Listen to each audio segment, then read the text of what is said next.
Today we are going to discuss a case, and the case is related to the anatomy of temporomandibular joint. So let's read out the case scenario and then we will come to the clinical anatomy and all the anatomical aspects of temporomandibular joint. So the case reads like this. A young patient seeking help for pain in the right-sided temporomandibular joint. She reported increasing pain while chewing and a clicking sound. On examination, there was limited mouth opening, uncorrected deviation to the same side. So once we have introduced this case, we are going to add the questions. So the question is, describe the TMJ, that is the temporomandibular joint, under the following headings. So type of the joint, articular surfaces, the relations, the ligaments, movements, muscle involved, and clinical anatomy.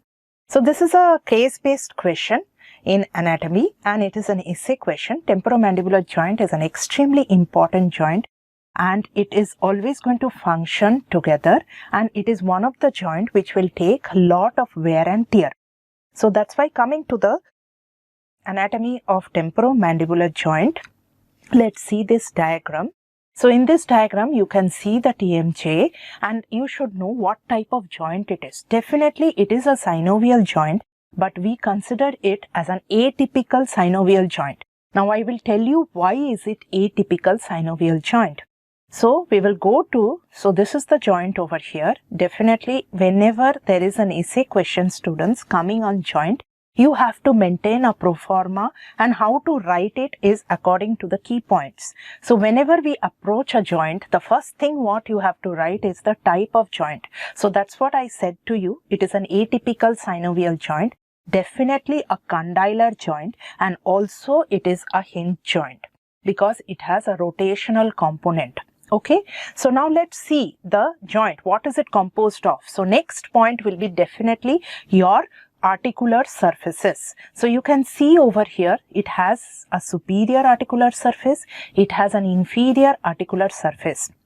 Okay, so just this is the mandible. Now mandible is an extremely important bone, and this is obviously the temporal bone where it is going to articulate. The head of the mandible is going to articulate, and there are a lot of capsules and ligaments which will be related. So let's go point by point, and I will be referring to this diagram.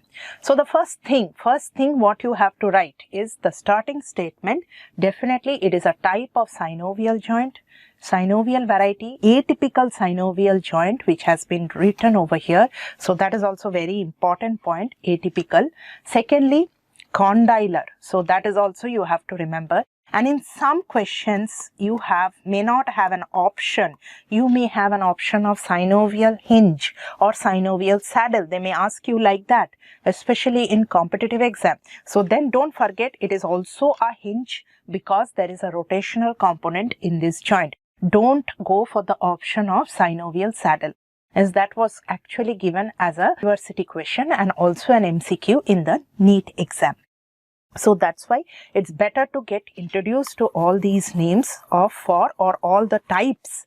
What are the types in which the temporomandibular joint fits? Now this is a joint of extreme importance and extreme significance in the human body because it is very important functionally. Definitely you can understand that it is used for mastication. It is one of the most important joint for mastication. And another very, very peculiar feature of this joint is they act bilaterally. So always the joint is acting bilaterally. Okay, so mastication is very important feature of this joint, and the joint also acts bilaterally. So these are some things. Definitely it is important for